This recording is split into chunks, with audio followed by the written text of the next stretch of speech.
Es su guerra, no es nuestra guerra. No a la guerra. 3 semanas tras el inicio de la guerra, sigue el debate. Pero todo es cuestión de sensatez y sensibilidad. ¿Cómo? Lo explico hoy. Sí, nosotros aquí en Israel estamos luchando nuestra guerra, una guerra que nos fue impuesta, no una guerra que queríamos.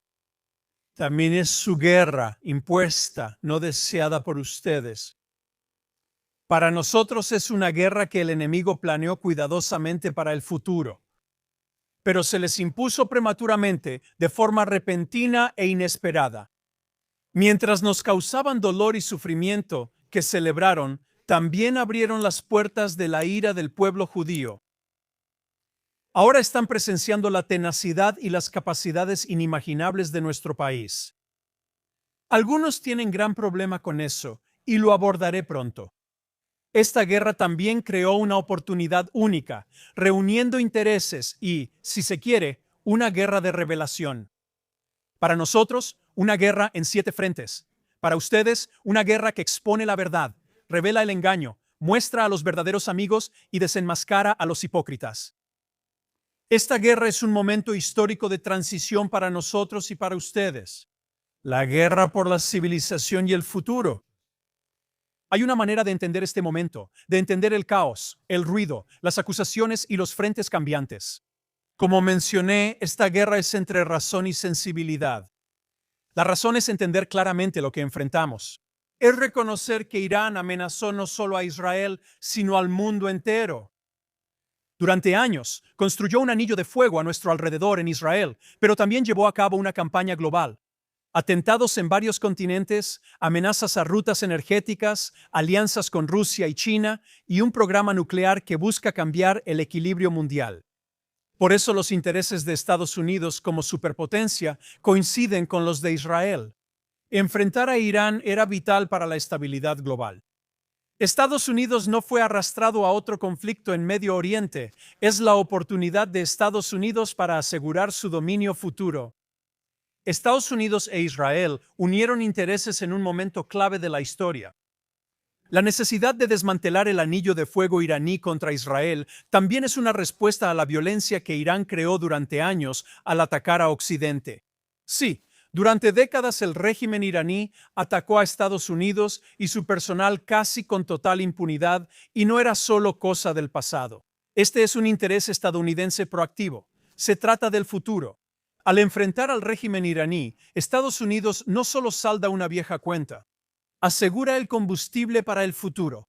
Me refiero a la revolución de la inteligencia artificial y a aislar a China de los recursos necesarios para superar a Estados Unidos y Occidente. Ahora Washington tiene tanto la justificación como la necesidad estratégica de eliminar a un régimen que actúa como principal desestabilizador del comercio global. Aquí hay una capa más profunda, la batalla por el próximo siglo. Competimos con China por el supremacía en inteligencia artificial. Para ganar esa carrera necesitas 2 cosas: chips avanzados y enormes cantidades de energía. Irán posee algunos de los recursos minerales y energéticos más importantes del mundo que actualmente impulsan el ascenso de China. Quienes exigen desescalada o retirada son miopes. Ven los costos actuales y olvidan las necesidades futuras. Oponerse a este esfuerzo es debilitar la capacidad de Estados Unidos para liderar al mundo en la era de la inteligencia artificial. Si no protegemos estos intereses ahora, no solo perdemos una guerra en Medio Oriente, estamos entregando nuestro futuro a Pekín. Israel y Estados Unidos coordinan acciones para debilitar a Irán, sus fuerzas subsidiarias y la infraestructura que le permitía proyectar poder regional. Eso es sentido común, estrategia y realidad. Pero también está la sensibilidad. Esa es la reacción emocional y performativa que vemos en Europa y la izquierda occidental. Una respuesta guiada por sentimientos y consignas moralistas, no por hechos o valores. No por comprensión, sino por narrativas engañosas tras años de propaganda y desinformación antioccidental y contra la civilización judio-cristiana. Son las mismas voces que dicen defender derechos humanos, pero excusan regímenes que reprimen la disidencia, silencian mujeres, persiguen minorías y usan civiles como armas. Las voces que critican a Israel, el único país de la región que invierte miles de millones en proteger a su gente, son las mismas que apoyan a grupos terroristas que usan a civiles como escudo y convierten tragedias en armas mediáticas. Esta es la contradicción en el corazón de la reacción occidental. Los valores que dicen defender son los que Irán destruye. Sin embargo, la sensibilidad, el emocionalismo, la moda ideológica y la confusión moral los hacen apoyar a quienes violan todo en lo que creen. Israel actúa con sentido común, protege a sus civiles y elimina amenazas sistemáticamente. Colabora con potencias globales afines a sus intereses. Entiende que esto no es un estallido momentáneo, sino una guerra larga con múltiples frentes. Es el choque entre quienes ven la realidad y quienes prefieren la comodidad de sensibilidades alejadas de la verdad.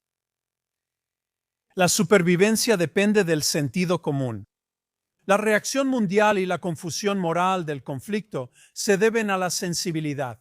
Y esa tensión está moldeando no solo el campo de batalla, sino también la conversación global en torno a él. Permítanme ser absolutamente claro en algo. Cuando digo que esta no es solo la guerra de Israel, no me estoy distanciando de ella. Me enorgullece que la llamen la guerra de Israel, porque es una lucha del bien contra el mal absoluto. Llama la guerra de Israel, pero si lo dices con desprecio, el problema no es Israel. El problema eres tú y la corrupción de tu brújula moral. Si valoras los principios que defiendes, como derechos humanos, libertad, igualdad y dignidad, mírate al espejo y dime que esta no es tu guerra. La única diferencia entre Israel y cualquier otra minoría perseguida aquí en Medio Oriente es que nosotros podemos defendernos. Seamos serios.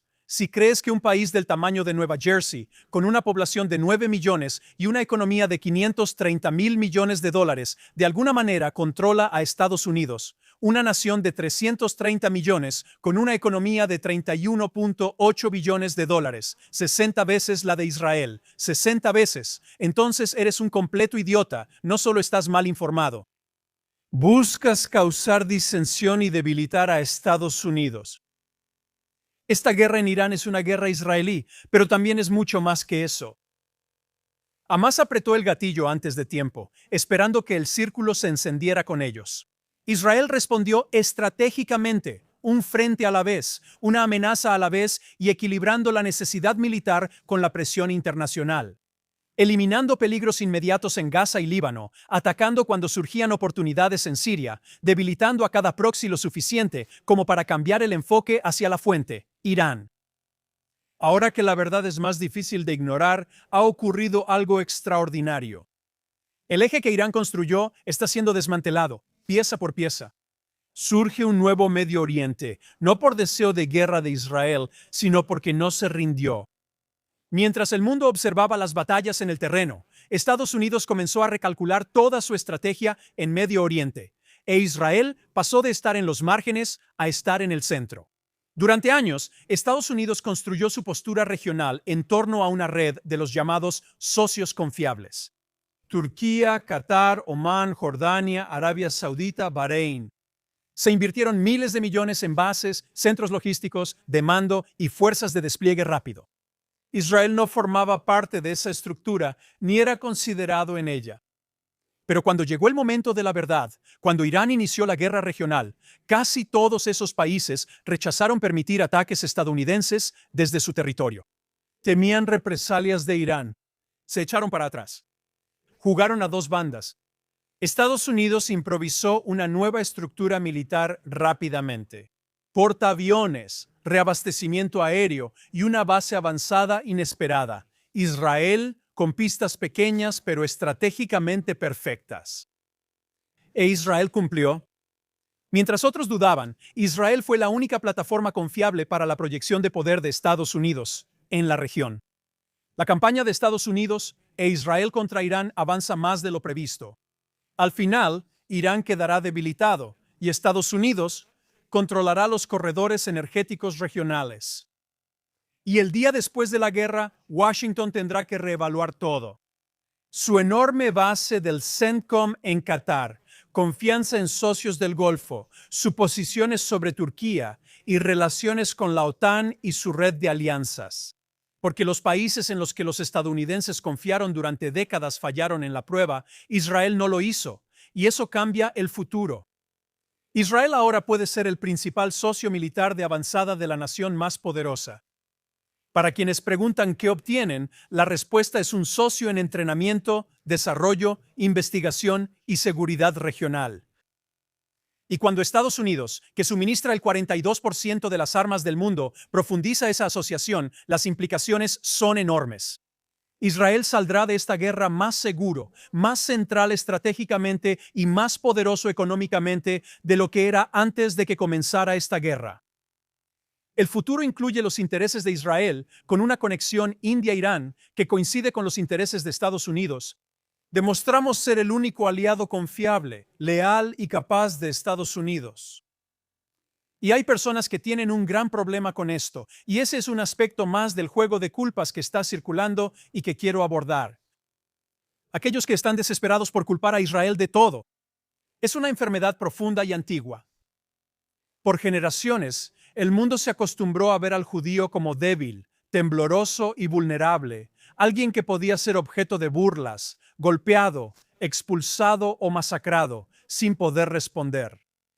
Se acostumbraron al estereotipo del judío autocrítico. Tienes la versión llorona y también tienes la versión tonta. La imagen era cómoda para muchas personas, predecible, no amenazante. Y ahora se enfrentan a algo que nunca esperaron, el judío fuerte, decidido y sin complejos. Y para algunos eso es absolutamente intolerable. En Medio Oriente, las minorías siempre han sido violentadas. Así es la norma regional. Cristianos, yazidíes y kurdos son oprimidos si no pueden resistir. Muchos esperaban que los judíos repitieran el mismo guión, como lo hicimos durante siglos. Pero ya no más. Israel rompió ese patrón. Nos negamos a ser la minoría pisoteada. Ya no somos personas que alineada para los trenes, marchan a campos o esperan que otros decidan nuestro destino. Ahora somos este Israel y esto. Creamos un país capaz de defenderse. Mientras tanto, los guerreros del teclado y soldados del Wi-Fi lanzan emojis de jugo y roedores o nos llaman sionistas, llenando el vacío de sus vidas miserables. Todo el tiempo olvidan que, mientras se enfocan en nosotros como si controláramos Estados Unidos o manejáramos los bancos, ustedes, idiotas, están escribiendo en dispositivos potenciados por nuestras tecnologías que inventamos, en redes que construimos y en sistemas que aseguramos. Dejen de enojarse por fantasías y preocúpense por su realidad. Nuestra fuerza y negativa a volver a la impotencia incomodan a quienes solo aceptaban a los judíos cuando éramos débiles. Cuando ven a Israel contraatacando y a los judíos negándose a ser víctimas, no saben cómo reaccionar y responden con violencia. Moralizan, inventan conspiraciones, proyectan su incomodidad en Israel y lo llaman crítica. Israel defiende hoy los valores de la civilización occidental: autodeterminación, libertad y vivir sin miedo. Estos son valores universales. Si realmente creen en ellos, esta también es su guerra. Antes de los análisis, revisemos los principales acontecimientos de la semana. Israel continuó decapitando y eliminando a la cúpula del régimen iraní. En el episodio anterior, les hablé de las posibles tensiones entre el líder interino de Irán, Ali Larrejani, y el líder supremo declarado, Mujtaba Khamenei. Israel amablemente les ayudó a eliminar esas tensiones, eliminando a Larrejani y varios altos funcionarios iraníes esta semana. Larrejani desfiló por Teherán la semana pasada y afirmó no sentirse amenazado por Israel. Se jactó de que Israel no podría eliminar al liderazgo iraní, diciendo que por cada líder o puesto militar en Irán, ahora hay 4 en fila. Netanyahu respondió, reto aceptado, sujétame el café. Mientras tanto, Mojtaba Khamenei sigue sin aparecer en público y se dice que está incapacitado física y aparentemente en general. Esta semana eliminaron al jefe de las fuerzas Basij y al de inteligencia iraní. El comandante de las fuerzas Basij fue recordado notablemente por su profecía de que Israel solo puede luchar durante 10 días. Fue eliminado el martes, día 18 de la guerra. Israel esta semana atacó la parte iraní del campo de gas South Pars, la mayor reserva de gas natural del mundo, operada conjuntamente por Irán y Qatar. Los medios reportaron que Trump criticó a Israel en Truth Social y dijo que EU y Qatar no estaban involucrados. Arremeter no es algo que hagas en las redes sociales. Trump afirmó que no sabían del ataque israelí, pero advirtió que si Irán ataca instalaciones energéticas en Qatar, eliminarán el campo de gas iraní. Israel también atacó la instalación de gas natural licuado de Irán en Azulilla, en la costa. Ese gas genera el 70% de la electricidad de Irán, una gran pérdida para el país. Destruir ese campo aumentaría el riesgo de colapso del régimen y graves daños a la economía de Irán. Además, el presidente francés y la canciller alemana expresaron indignación por el ataque de Israel a la llamada infraestructura civil. Y apenas les importó el ataque iraní a infraestructura en Qatar y Arabia Saudita. Ninguno de los dos consideró necesario pronunciar una sola palabra de crítica, mientras misiles iraníes con bombas de racimo eran lanzados diariamente contra Israel en los principales centros de población, causando víctimas y daños. Trump pidió a la OTAN unirse al esfuerzo bélico esta semana. Europa dijo que no tiene interés en la guerra. ¿En serio? Bueno, en su defensa no se tomaron la molestia esta semana porque están celebrando una festividad religiosa, el Ramadán. Y hablando de Europa, todos esos que saben cómo quejarse y lamentarse sobre la financiación a Israel, a razón de $3,000 millones al año de su dinero de impuestos.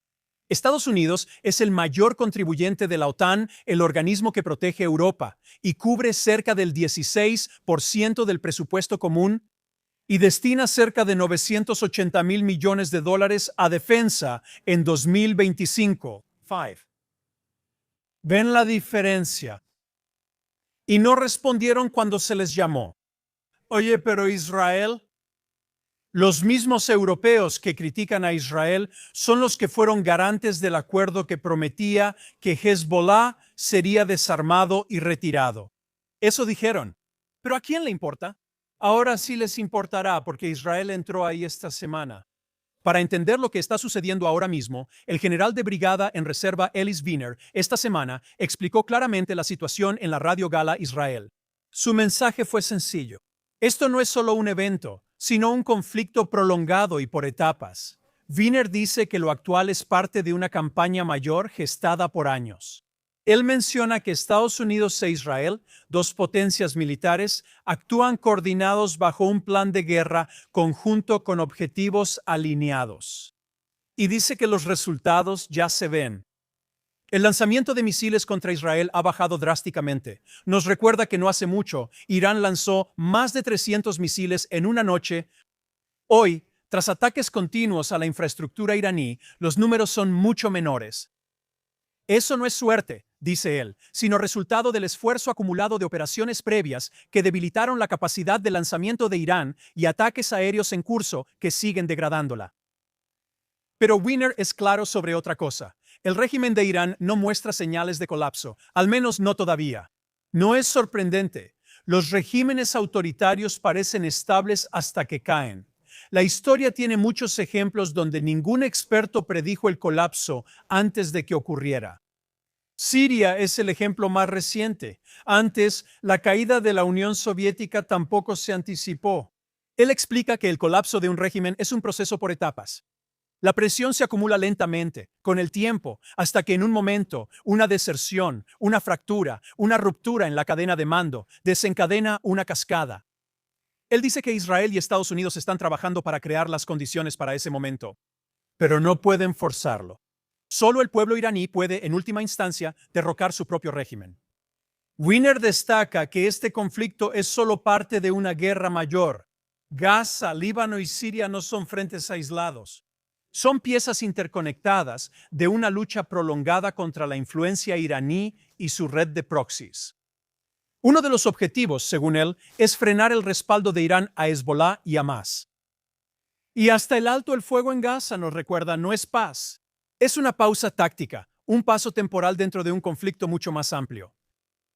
Wiener afirma que Israel avanza hacia su meta estratégica de desmantelar el anillo de fuego que Irán construyó alrededor del país.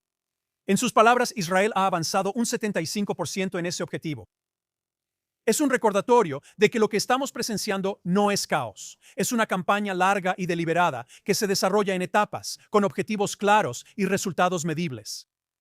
Sobre Gaza, aunque el mundo ahora se enfoca en Irán, Gaza sigue igual. Hamás no ha cambiado. Y si quieren un ejemplo perfecto de la división entre sentido y sensibilidad, miren lo que Hamás declaró esta semana. Porque el sentido, la realidad, está justo ahí en las propias palabras de Hamás. Hamás anunció en un mensaje al recién nombrado ayatolá que su resistencia en Gaza está viva, intacta y preparándose para la próxima oportunidad de atacar a Israel. Ellos describen esto como una misión religiosa sagrada, algo forjado en el fuego y esperando el momento para atacar de nuevo. Rechazan totalmente el alto el fuego. Rechazan el desarme. Rechazan acuerdos que limiten su capacidad de hacer la guerra.